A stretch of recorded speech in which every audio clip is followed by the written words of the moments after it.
É um grande prazer estar aqui, né? Queria agradecer o convite da escola. Nem é convite, né? Vim para Florianópolis, a minha ilha querida, na minha escola querida, né? Que eu fui mãe, fui professora, fui, né, torcedora. Tem que ser um pouco quando a gente é mãe da escola. Então é um grande presente, né? Queria agradecer também a Silvia, né? Que me recebeu, me trouxe aqui, né? Me deu de comer, em vários aspectos. Então, eu acho importante falar um pouquinho mais de quem sou eu, para vocês entenderem também questões que permeiam a nutrição antroposófica, né? Eu tenho uma formação em nutrição, e logo depois da minha formação em nutrição, eu fiz uma formação em medicina antroposófica. Essa formação, em 1987, no Centro Paulus, ainda pela Sociedade Brasileira de Medicina Antroposófica, não associação, ela foi aberta pela doutora Gudrun, porque não tinha onde colocar uma pessoa inquieta querendo conhecer mais da alimentação. Mas hoje, ela é uma formação exclusiva para médicos, né? Então, mudou o contexto, e é bom falar isso para não confundir. Eu não sou médica antroposófica, mas eu fiz a formação inteira para conhecer um pouco mais do que a gente chama de uma outra racionalidade alimentar, né? E logo depois eu tive a oportunidade de ir para a Europa, onde eu fiz os estágios em áreas clínicas, né, com a parte da dietoterapia, em clínicas de medicina antroposófica na Alemanha, na Áustria e na Suíça. Porém, na Alemanha, na Europa, a nutricionista não é uma formação médica. Então, eu não tinha acesso ao paciente. Eticamente, eu não poderia ver o paciente. Então, eu fui para a cozinha, porque a nutricionista é a ponte entre a cozinha e o médico, a médica. E, além de comer muito bem, eu tive uma oportunidade de conhecer quem entregava a comida, que eram os agricultores e as agricultoras biodinâmicas orgânicas. E isso mudou toda a minha relação com a nutrição, né? Eu fui lentamente deixando essa área clínica e buscando, então, trabalhar com quem produzia e a história por trás da comida. Isso me levou depois, né, no retorno ao Brasil. Tenho que falar uma coisa importante. Nessa vivência na Alemanha, e basicamente na Suíça, eu encontrei o Dr. Gerhard Schmidt, né? Que o Dr. Gerhard Schmidt foi a pessoa que escreveu tudo sobre nutrição depois do Steiner. O Steiner, não sei se vocês, né, sabem disso, que é o pai da antroposofia, o mentor do movimento antroposófico, ele esperava alguém vir e falar com ele: olha, eu sou um médico antroposófico, como seria uma medicina antroposófica? Então, ele dava as diretrizes, e eles, então, fundaram, no caso, com a Ita Wegman, os fundamentos, né, da medicina antroposófica, e assim foi com a pedagogia Waldorf, assim foi com a agricultura biodinâmica, assim foi com a euritmia. Sempre tinha uma pessoa que perguntava como seria uma dança, um movimento, com os preceitos da antroposofia. E aí, não aconteceu isso com a nutrição. Ele trabalhou muitos conceitos da nutrição diluídos na medicina e diluídos na formação da agricultura biodinâmica. E o Dr. Gerhard Schmidt, então médico, em Dorna, pode entrar, ó, gente. Está filmando, mas assim, né? A gente vai fazer. Aqui tem ainda lugares. Não tem problema.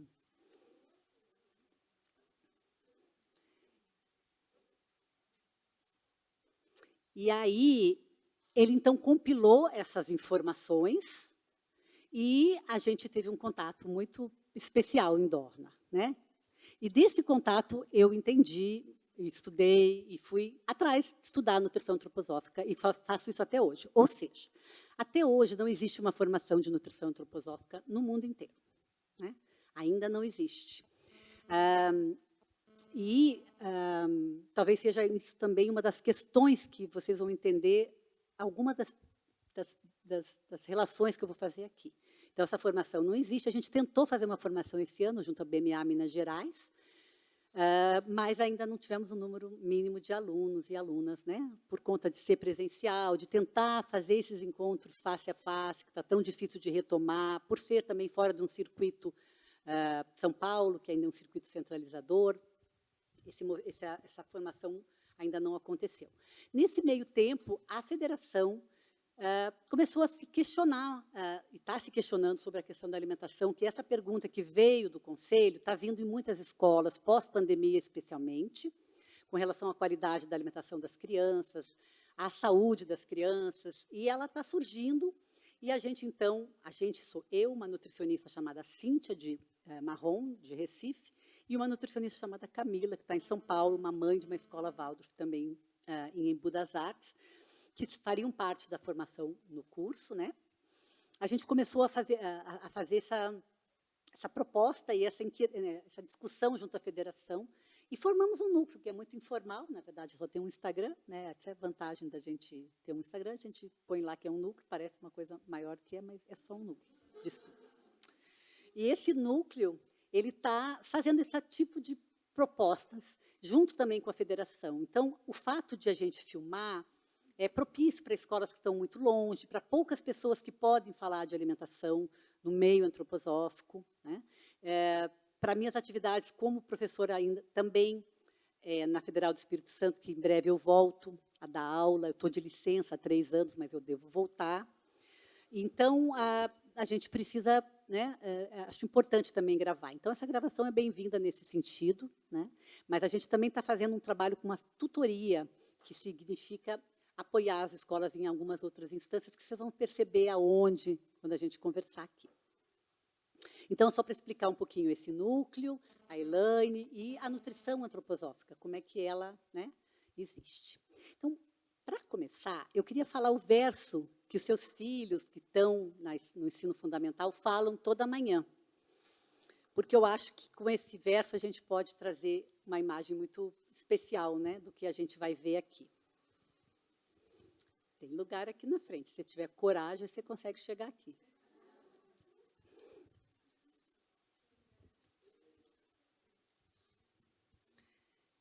Com sua luz querida, o sol clareia o dia.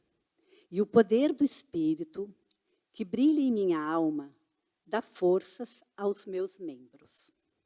No brilho da luz do sol, ó Deus, venero a força humana que tu bondosamente plantaste em minha alma, para que eu possa estar ansiosa em trabalhar, para que eu possa ter desejo de aprender.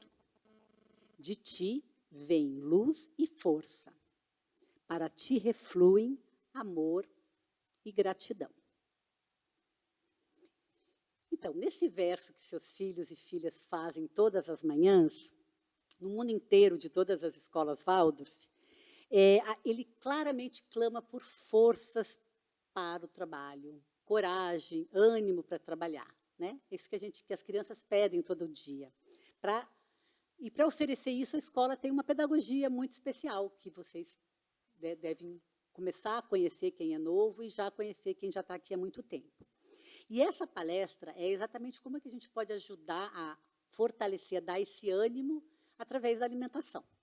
Então, acho que esse verso é bem propício, né? Então, que o tema é importante, a gente sabe, né? E eu vou pedir assim que a gente possa fazer a nossa conversa e ter as perguntas no final, só para a gente lidar bem com o tempo, né? Mas é um desafio falar desse tema, né, num público tão heterogêneo, porque a gente tem aqui professores, professoras, que têm uma compreensão da pedagogia e da antroposofia. A gente tem aqui pais recém-chegados, pais que estão há muito tempo. A gente também tem especialistas em nutrição, especialistas em alimentação, porque hoje todo mundo é um pouco especialista, né? Então, é um desafio falar para um público variado e poder tocar, né, afetar todo mundo. E temos também um desafio que é o próprio tema do que é uma alimentação saudável, que é claro que é sobre isso que a gente vai falar, né? Alimentação saudável, de verdade, alimentação boa, orgânica, caipira, tradicional. Temos milhões de termos, né, para esse conceito. Limpo, bom, ético, né, alimento. Porque quem é vegano relaciona isso à ausência de proteína animal. Quem trabalha com a questão dos orgânicos pensa nos alimentos sem venenos, ou, né, sem contaminantes. Se você quer emagrecer, está pensando numa dieta light, diet, Se você é carnista, pensa na proteína para dar força, né? Se você é da medicina tradicional chinesa ou da Ayurveda, pensa nas dietas tradicionais indianas ou chinesas, que são a base dessas racionalidades alimentares. Então, o que a gente espera para falar de uma alimentação saudável numa instituição antroposófica? Bom, a nutrição antroposófica ela não é vegana, ela não é funcional, ela não é Ayurveda, né? Ela não é tradicionalmente chinesa, e a gente respeita todas elas, como a gente respeita todas as formas de pedagogia. Mas a gente está numa instituição que tem por base a antroposofia. E eu queria, então, dizer para vocês o que seria, por exemplo, com 3 exemplos, uma nutrição antroposófica, primeiro. Assim como a gente tem 7 cereais, cada um deles está numa região do planeta, né? O arroz está simbolizando a Ásia, o trigo simboliza o Oriente Médio, o milho simboliza as Américas, né? A gente tem, né, não vou falar disso especificamente, mas a gente tem o trigo, então, que está no Oriente Médio, e ele tem como símbolo o ouro, né? O sol, e o Cristo, como imagem, como impulso para a humanidade. Quem não é cristão, de qualquer maneira, sabe que o impulso crístico está além, né, das religiões cristãs. É um impulso que implica em amar o próximo, em alteridade, em compreender o outro. Todo mundo sabe o quanto a gente está sentindo falta desse impulso na humanidade. É um grande desafio para a humanidade. Seria um desafio para a nossa época, viver de uma maneira cristã, né? A sua qualidade, como todo mundo sabe, foi totalmente deturpada, né? A gente fez modificações genéticas para ter mais glúten, a gente coloca contaminantes agrotóxicos, fertilizantes químicos sintéticos, a gente refina o trigo, coloca nele talco e processos que modificam totalmente a sua qualidade. A gente comeu esse trigo numa perspectiva eurocentrista, que trouxe o trigo em muitas casas, várias vezes ao dia, né? Comendo de manhã o pão, no meio-dia o macarrão, à tarde a coxinha, de noite a pizza. Trigo, né? Que faz parte, que está em excesso na nossa alimentação. E essas forças que trabalharam o trigo são forças totalmente anticrísticas, vamos dizer assim, né? E a gente demonizou a própria vítima, porque quem fez isso foi o ser humano, e agora a gente demoniza o trigo como se fosse um alimento alergênico. A gente vai falar um pouquinho das alergias, se der tempo, vou ter que controlar, tá? Mas isso seja talvez uma boa questão para as perguntas. Então, as alergias, assim, rapidamente, ela é fruto de um sistema imunológico enfraquecido. O sistema imunológico é a nossa manifestação do eu mais íntima. E quando esse eu está enfraquecido, não só o trigo é alergênico, mas o leite é alergênico, o pólen é alergênico, o pó é alergênico, e a gente vai retirando o mel e todos os alimentos, e todos os objetos, e todas as possíveis causas de uma alergia, cuja causa está no indivíduo. E a tarefa da nutrição antroposófica não é eliminar o trigo, mas é resgatar, é garantir que um trigo seja produzido com a melhor das suas qualidades, com a quantidade de glúten adequada, sem contaminantes, para que a gente possa, junto com os outros cereais que são tão importantes quanto o trigo, variá-los na dieta e ter um alimento saudável. Isso é uma visão da antroposofia bem diferente da funcional, por exemplo, né? E, basicamente, né, o Steiner fala uma frase que eu acho belíssima, que ele diz: se você conseguir digerir um pão rude, um pão pesado, ele usa essa palavra. Bem, outro exemplo do que seria a nutrição antroposófica seriam os alimentos que são indicados para cada temperamento, né? Se vocês não sabem, mas a gente trabalha com 4 temperamentos numa criança maiorzinha. A partir de 7 anos, a gente vai falar em melancólico, colérico, fleumático e sanguíneo, né? Porque nós, adultos, temos os 4 em nós, porque somos equilibrados. Mas uma criança manifesta muito claramente um temperamento, uma tendência. E aí a gente pode usar para uma criança colérica um alimento mais duro para ela compor um desafio de mastigar, cruz. A gente pode pensar que uma criança melancólica precisa de um mel, de um alimento adocicado, né? Que talvez uma criança sanguínea precisa de um pouquinho de carne para aterrar a terra, chegar na terra, né? E como uma borboleta chegar, voltar. Assim como um fleumático precisa de alimentos não tanto em quantidade, não tão moles, não tão né, adocicados, para que ele possa trabalhar um pouco a sua fleuma. Isso não é trabalhado na escola Waldorf, porque a gente trabalha isso numa perspectiva individual. Na escola, a gente trabalha sempre no coletivo. Então, a questão dos temperamentos ela é uma questão individual. É bom entender isso. Porém, é uma visão da nutrição antroposófica que é só dela. Né? Assim como também a Ayurveda fala dos doshas, a gente sabe disso. E o outro exemplo é a questão, por exemplo, do ritmo dos órgãos e sabores. Né? A nutrição antroposófica trabalha com vários ritmos dos órgãos. Um deles é o fígado, que tem um tipo de funcionamento bem peculiar, e ele tem, assim, vamos dizer, 3 grandes tarefas, que é, pela manhã, fazer um processo de desintoxicação e digerir, depois desse processo, alimentos mais salgados e de difícil digestão, pesados, né? De tarde, ele faz o processo da glicogenólise, então ele vai trabalhar mais os alimentos adocicados, e à noite ele vai descansar. É por isso que quando a gente come à noite, a gente acorda cansado no dia seguinte. Como a imagem do Prometeu, que durante a noite ele, né, o fígado é comido por uma águia e de manhã ele se recupera, porque o fígado tem essa função de, né, à noite ele é liberado pelo né, a bicada da águia e de dia ele se desgasta. Essa é uma visão muito própria da antroposofia, que vai dizer de manhã a gente deve comer alimentos mais, né, salgados e um pouco adocicados somente. O doce viria à tarde e à noite, depois das 6, 7, a gente não come mais. E ela vai explicar por essa premissa, por exemplo, do ritmo dos órgãos e do dia. É só para mostrar para vocês o que pode ser a nutrição antroposófica diferente de outras propostas. Né? E vamos pensar em umas coisas menos polêmicas agora. A gente sabe que as nossas crianças estão comendo mal, que nós estamos muito doentes, porque a nossa alimentação está muito ruim.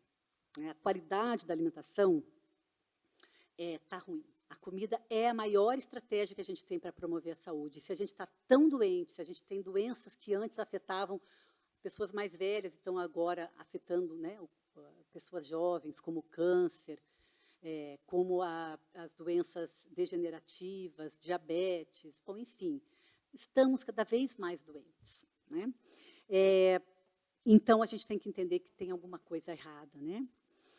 Porque realmente a alimentação é aquela estratégia que a gente vai ter para ajudar a criança a ter essas forças, as forças da vitalidade, do crescimento e do aprendizado, assim como a gente também. E também porque dentro da escola a alimentação é uma oportunidade de imitação, porque aqui dentro tem uma capacidade fantástica da criança aprender, imitando, aprender aquilo que ela vê, né? Assim como também dentro da casa, porque a imitação é a maior estratégia para uma criança aprender. Né? É a imitação, é o exemplo e a coerência. E o que nos adoece, eu não preciso nem relembrar, mas vou falar rapidamente, é o consumo constante e regular dos alimentos industrializados, ultraprocessados, desidratados, refinados, aditivados, envenenados. Né?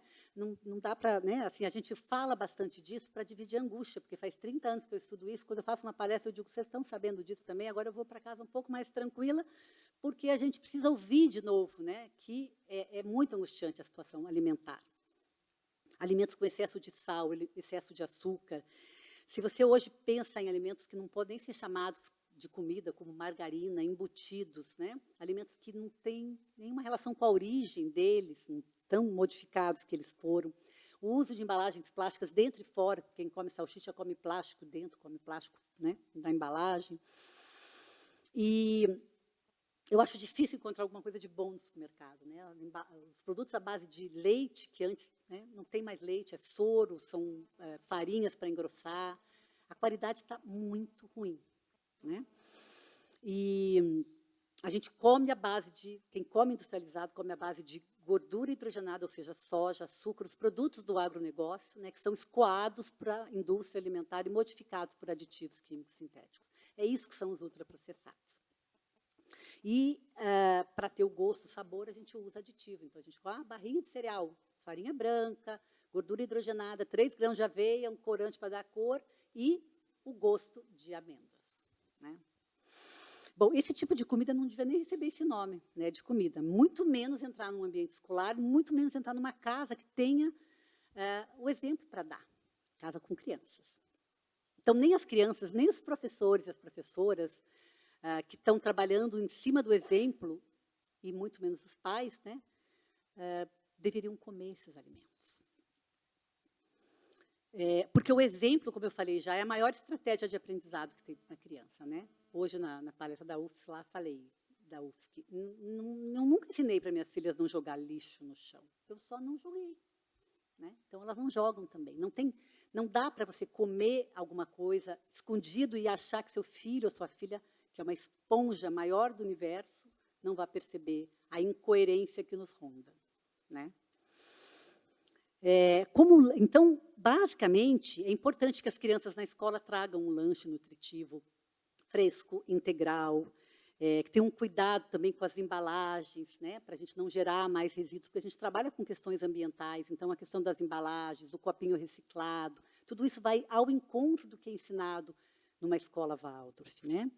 Então, evitar Tetra Pak, latas, embalagens, etc. E não adianta pegar uma bolachinha recheada e colocar numa embalagem de papel reciclado, também não funciona muito bem.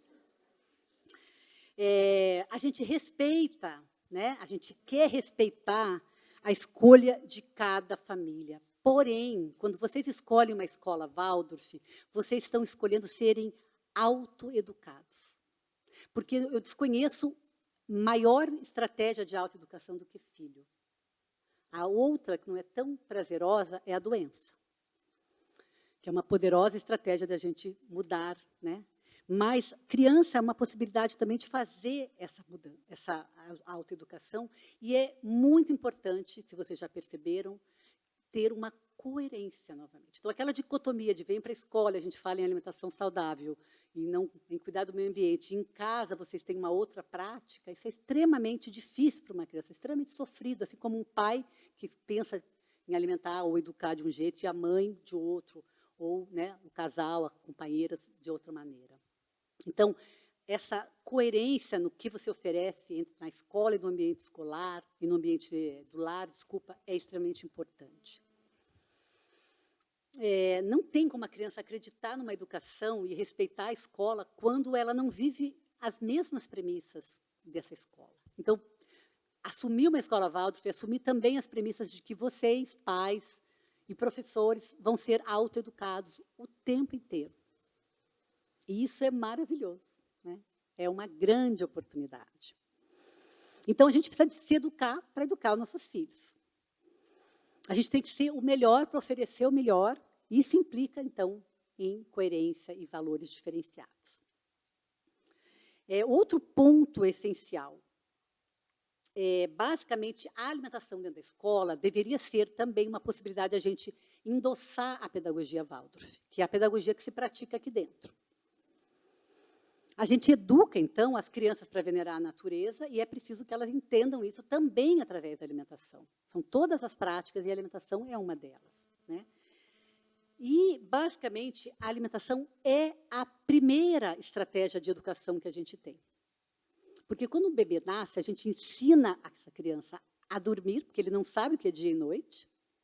Então, o sono é um aprendizado. E a comer, dando de mamar, ritmicamente, se a gente quiser ter uma premissa antroposófica, e oferecer para ela o ritmo adequado e o chamado limite amoroso. Se vocês não ouviram falar disso ainda como pais, ritmo e limite amoroso, vocês vão escutar muito também numa escola Waldorf. Né? Porque é isso que a gente tenta fazer no processo da criança como um todo. Dar um ritmo de dia e de noite e dar um ritmo da alimentação. Por isso que a nutrição antroposófica não apoia a opção da livre demanda, no qual a criança decide quando ela vai comer. A nutrição antroposófica, assim como a pedagogia Waldorf, entende que somos nós, adultos, que sabemos o que é melhor para a criança. Temos certeza de que estamos fazendo o melhor para ela, independente de que a gente também cometa erros. E sabemos que, para a criança ter um correto esvaziamento gástrico, para ela poder digerir bem, para a mãe poder dormir, estou falando lá no bebê, para criar realmente um ritmo saudável, de que você está levando para ela o que é melhor, e ela ter certeza disso, a gente indica outra proposta a proposta de amamentação. Mas não é sobre isso que a gente está falando. A gente acredita que são os pais, são os adultos que devem mostrar para a criança o que é melhor. A gente não pergunta para ela, você quer ir para a pedagogia? Waldorf ou para Freinet? Né? A gente escolhe, a gente se orienta, lê, visita a escola e a criança. Né? A gente não fala para ela, você quer manga ou abacaxi. Você, adulto, vai comprar a fruta da época, sem veneno, se você conseguir, e vai oferecer para a criança aquela fruta que você tem certeza que é a melhor. E quando você tiver certeza, ela também vai ter certeza. Quando você tiver certeza que ela tem que mamar de 3 em 3 horas, mesmo que no começo ela mame de hora em hora, de 15 em 15, de meia em meia, até se ajustar, ela vai chegar no ritmo que a gente amorosamente, porque limite amoroso é diferente de limite militar, né, imposição.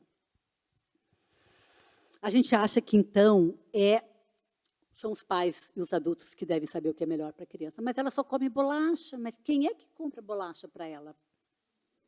Ela já trabalha? Perguntava eu no consultório. Bem, eu não vou abordar com profundidade essa fase, né, da introdução alimentar, porque não é o tema, mas na hora que vem a introdução alimentar, a proposta é a mesma. Né? Se a gente reluta, dá a papinha, a criança claramente vai estranhar, e você já dá o peito, ela vai dizer, na hora que eu fazer, eu vou ganhar o peito, não vou precisar comer a papinha. Ela é muito esperta. Então, se você tem certeza, você vai dar a papinha, vai esperar um pouco, tirou, não quero, tirou, num ambiente de simpatia e cordialidade, porque é só assim que a gente deve se alimentar, sem o chaveirinho, a televisão, a avó por trás, o carro andando, e o celular. Né? É que a gente vai conseguir mostrar para ela que aquela é a hora da comida. Se ela não quiser, ela vai ficar com um pouquinho de fome. Claro que a gente não vai deixar ela 3 horas sem comer, mas ela vai entender que ela precisa, né, aceitar, e que ela vai aceitar porque você também tem certeza disso. E o que tu quer, tu consegue. O que tu pede é a tua maior oração. Então, se você come com a colher, a criança vai comer com a colher. O que tu come com a mão, a criança come com a mão. Você vai dar o exemplo para ela. Se tu comer feijão com a mão, você daria para a criança comer o feijão com a mão. A imagem de onde ela quer chegar é o adulto que leva. Ela vai estranhar e você vai ter tranquilidade, como tudo que é novo e que a gente tem, vai lentamente e amorosamente, sem imposição, mas com certeza é diferente, oferecer. E é assim também no jardim. Aqui está a comida. Não quero, não gosto, não quero dela ver o amiguinho comer. É aquilo que ela tem. E amorosamente a criança vai entrar. E a paciência, a calma e a tranquilidade são qualidades essenciais para educar. E se é difícil educar uma criança, talvez a gente tenha que olhar para a gente também, o quão difícil está manter-se calmo e tranquilo no mundo de hoje. Né? A gente não pergunta, então, se ela realmente vai querer, qual é a fruta que ela vai comer, qual é o alimento que ela vai comer. Claro que vai ter, ao longo do tempo, algumas comidas que, como a gente, não gosta muito, não quer muito, mas não é possível que uma criança não goste de nenhuma fruta, de nenhuma verdura, de nenhum cereal. Não é possível. A não ser que ela tenha sido precocemente introduzida com um salgadinho que tem um sabor tão forte, tem um glutamato tão potente que impeça ela de sentir o prazer de comer uma gabiroba. Né? Então, também a escola vai definir qual é o melhor alimento. Assim como vocês fazem uma formação em pedagogia Waldorf, que vocês usam o lápis de cor, que vocês usam a seda, que vocês usam a música de uma maneira Waldorf, não são os pais que decidem como que se come numa escola Waldorf. É a escola que tem que oferecer uma alimentação de acordo com as premissas da antroposofia, com algumas concessões, claro que a gente vai fazer. Né? É claro que se você tem uma criança vegana, você pode, né, você não precisa oferecer o mel, você pode fazer algumas pequenas mudanças, mas não é possível que numa escola Waldorf a gente não tenha o pão, porque todas as famílias são veganas. Ou que a gente não tenha o mel, que é eventual, porque a gente varia com vários cereais, e nesse dia o seu filhinho vegano, respeitosamente, não vai comer. Né? Então, a gente pode falar um pouco mais sobre isso, que é bem complexo, realmente. Mas isso é importante, por isso que a gente também está buscando, há muitos anos, falar, a gente tem que ter uma aula de alimentação no seminário, Waldorf, né? A alimentação para os professores agora pode estar nas épocas. Na hora que eu faço a história da Grécia, eu posso né, vivenciar o azeite de oliva, posso vivenciar as uvas. A hora que eu trabalho, então eu vou ajustar um pouquinho a minha época para a época da uva. Eu posso também, na hora que eu estou trabalhando a alimentação do Brasil, trabalhar com a mandioca, com o milho, fazendo alimentos à base de produtos brasileiros. Eu posso ter na mesa da época, marcar as estações com os alimentos da época. Então, agora eu vou ter pinhão, que é frio, mas vai vir, né, alimentos que estão na primavera, mais folhas. Isso pode ter uma estratégia que também é isso que a tutoria também quer ajudar, que os professores possam trazer nos seus recursos pedagógicos a questão da alimentação. E por isso também que a federação está entendendo que é uma discussão que precisa ser feita. Não só por isso, porque a federação está interessada numa discussão que se chama Escolas Waldorf Sustentáveis. O termo já é complicado, mas vamos tentar trabalhar o que é sustentabilidade. Foi um termo cunhado em 1976, do relatório Brundtland, lá na Noruega, para trazer dimensões de um desenvolvimento que tem que ser economicamente, ambientalmente e socialmente sustentável. Então, sustentável tem que ser os três. Se a Petrobras fala que é sustentável só porque ela ajuda uma comunidade indígena, mas ela polui o meio ambiente, ela não é sustentável. Mas nós clareamos aqui que sustentável tem essas três dimensões, pelo menos. E a gente já trabalha nas relações também de cultura e nas relações de saúde, né? E como é que a comida pode ligar-se a esse termo, né? Bom, social, e isso tem a ver também com o preço dos alimentos orgânicos e biodinâmicos, né? A comida que a gente quer aqui dentro deve vir de um sistema agroalimentar que se preocupa com quem produz a comida. O agricultor, a agricultora, os indígenas, os quilombolas, né, os extrativistas, os pescadores artesanais. Porque isso é um aspecto social, que uma vez que essas pessoas não estão dignificadas no seu ambiente, elas migram para a cidade. A gente tem as repercussões sociais de uma cidade com alto índice de desemprego, com pressão no trânsito, com crescimento desenfreado, que reflete na nossa saúde. Então, quando você está angustiado no trânsito, isso também tem a ver com o que tu come. E quando você está angustiado no trânsito, tu adoece. Isso é saúde social. Além da saúde dessas pessoas que são os primeiros prejudicados, né? Então, a comunidade escolar precisa apoiar uma agricultura biodinâmica, de preferência. A comunidade escolar tem a potência de ter pelo menos 300, 400 crianças, famílias, né, muitas vezes, que poderiam apoiar um agricultor que vai vender direto na comunidade, que sustenta a antroposofia, em vez de ser a agroecologia, né? Porque a antroposofia é interdisciplinar. Lá no Steiner, ele falou em várias instâncias.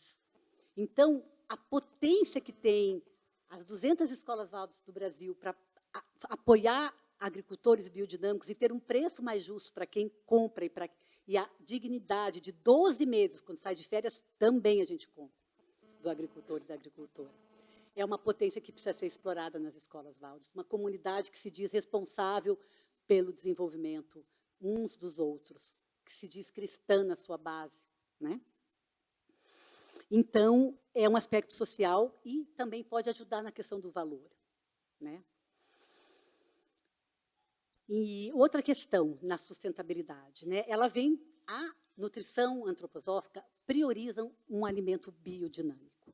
A gente apoia, adora, respeita a nutrição, a agricultura orgânica, a agricultura ecológica, a agricultura natural, a agrofloresta, que tem muito a ver com a biodinâmica também, apesar que o Steiner não sabia, porque ele era alemão. Mas a biodinâmica tem algumas peculiaridades que a gente tem que entender por que a gente apoia a biodinâmica, que tem a ver também para conhecer o que é a nutrição antroposófica, né? Primeiro, a antroposofia está preocupada não só com o alimento, seu valor, a sua inocuidade, quer dizer, não ter contaminação, mas com as forças que plasmaram os alimentos, que não são forças meramente, são forças cósmicas, são forças de origem planetária, que plasmam os diferentes alimentos. Por isso é que os antigos faziam um mapa também do corpo, né, dos órgãos do corpo, relacionado aos planetas, porque eles entendiam que essas forças atuavam no corpo e atuavam também no planeta, nos alimentos. O primeiro uso da astrologia foi a astrologia na agricultura. Foi a primeira aplicação das forças planetárias na agricultura. E essa preocupação, então, faz com que a biodinâmica use um calendário astrológico que vá plantar de acordo com essas forças, para que os alimentos tenham a potência do Sol, da Lua, das estrelas. E essas forças a gente também acredita que plasmam a saúde e a vitalidade de quem come alimento biodinâmico. E eles, então, têm também preparados, especialmente preparados biodinâmicos, que são feitos de acordo com as estações do ano, com as épocas do ano e com essas forças planetárias. Então, tem essa peculiaridade. Outra peculiaridade da agricultura biodinâmica é a intenção. Sabe aquela comida da avó que a gente não sabe explicar por que ela é boa? Sabe aquele filme de água, como água para chocolate, que a moça, não sei se vocês viram ele, a moça, então, ela perde o seu amor para a irmã mais velha, porque a irmã mais velha tem a possibilidade de casar, né? Então, ela prepara o banquete do casamento da irmã para o amado dela. E ela faz uma codorna, chorando. E a hora que todo mundo come a codorna, todos choram. Né? Como diz o Mia Couto, na panela a gente verte amor ou ódio, né? A intenção, pensa bem agora um agricultor plantando com uma intenção de alimentar o mundo, de alimentar com forças de vitalidade, com forças cristãs de amar uns aos outros. Isso também acontece na agricultura biodinâmica.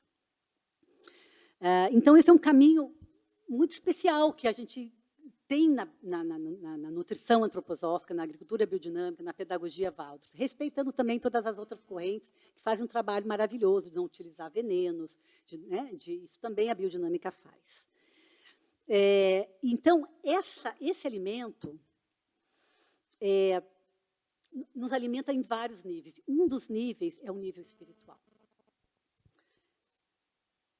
Então, o caminho mais curto, se você vê a definição da antroposofia, assim de como também de várias propostas de medicina ayurveda, antroposófica, ou de caminhos espirituais, a antroposofia está preocupada em levar-nos de volta à nossa origem espiritual e à natureza. A natureza da antroposofia, além do mineral, vegetal, animal e o ser humano, também implica nas forças planetárias, também é na nossa natureza. Qual é o caminho mais fácil, mais rápido para a gente se conectar à natureza? Né?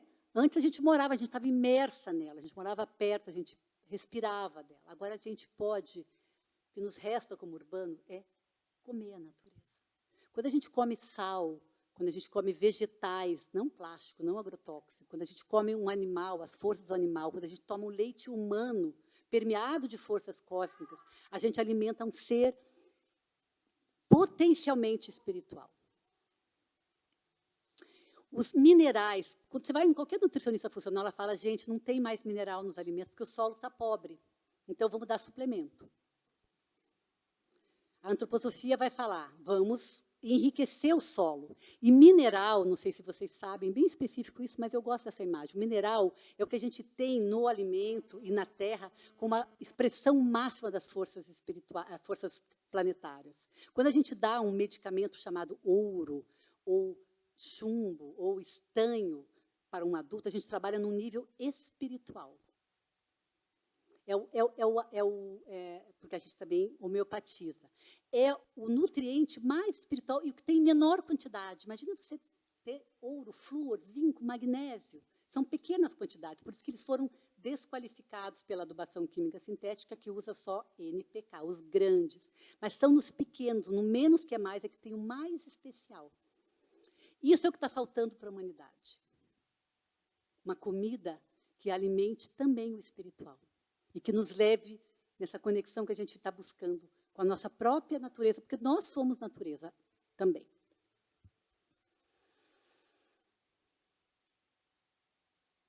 Não é à toa que a gente vive num mundo com uma crise de valores morais, éticos e espirituais.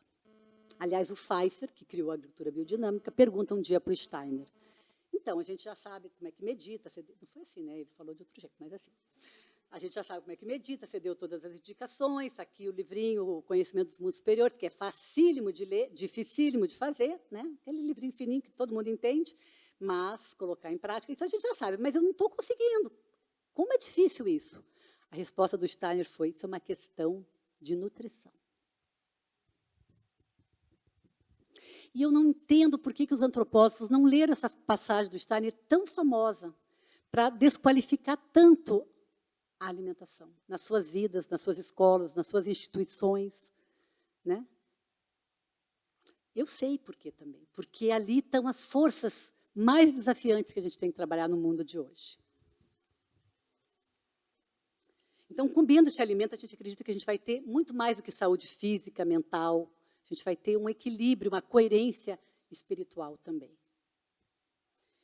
Então, a biodinâmica é muito ambiciosa mesmo, não é à toa que ela é uma das propostas mais difíceis de serem implementadas enquanto agriculturas responsáveis, sustentáveis, né? E a força que a gente deseja para as crianças também pode vir desse alimento.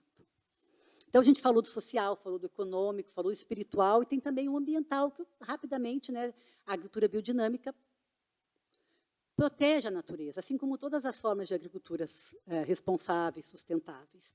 E, basicamente, a gente está preocupado com a Terra, com o futuro do planeta, com o aquecimento global, né? E o sistema agroalimentar convencional é o que mais polui, porque ele começa com a destruição das florestas e a expulsão dos povos tradicionais, e termina no supermercado e, mais adiante um pouquinho, que é no hospital e nos consultórios médicos, na indústria médica de tecnologia médica. É lá que ele realmente termina. Então, essa indústria da doença, ela é altamente rentável, serve para o sistema capitalista e é uma força que a gente precisa compreender que a gente tem estratégias, tem ferramentas para lutar contra, né? No âmbito também da saúde, já falei, mas no âmbito cultural, comer a nossa culinária local, tradicional, daquela região, é um jeito de nos aproximar de novo da nossa própria brasilidade, que foi tão perdida, que está tão magoada, que está tão esquecida, né? Quando a gente troca a nossa comida local por outra, uma comida de fora, quando a gente troca a gabiroba pela maçã, né? A gente desiste um pouco da alma brasileira. E quem não tem a própria orgulho, a sua própria estrutura, é muito mais facilmente persuadido por outras forças culturais. Isso é importante a gente entender, que perder a cultura é perder a dignidade do seu povo, né? Então, é o âmbito cultural. Bom, pode parecer muito radical as coisas que eu falei aqui, né? Mas se a gente mudar a comida, a gente muda o mundo. Já falei isso hoje, falo de novo aqui. Porque a gente vai criar a comida que eu estou falando, uma comida digna, limpa, feita por pequenos, coerente com os princípios da natureza, porque a gente vai mudar o rural, a gente vai revitalizar o rural, a gente vai trazer pessoas de volta produzindo comida boa, saudável, limpa, a gente vai mudar a natureza, vai conservar, a gente vai ter um futuro e a gente vai espiritualizar o ser humano. E a gente não tem muito tempo. Vocês, pais, têm uns 15 anos, 18 anos. Sob a sua tutela são seus filhos com esse tempo. Depois, o resto do tempo é para elas correrem atrás do presente que elas receberam ou das ausências, dos prejuízos que a gente, como adulto, pode causar a elas. Então, pensem nisso, né? Como pais. É por isso também que a gente, só para fechar, está tentando fazer essa tutoria nas escolas, agora, para professores que estão aqui, que é uma continuidade desse trabalho de, né, sensibilização, e que possa, então, conhecer a realidade de cada escola e aproximar agricultores biodinâmicos, se possíveis, ou que produzam uma comida boa, limpa, justa, ética, do ambiente escolar. Esse é o trabalho que a gente está realizando também junto com a ABD, a Associação Biodinâmica e a Federação das Escolas Walters. Temos um tempinho para pergunta, então, muito obrigada.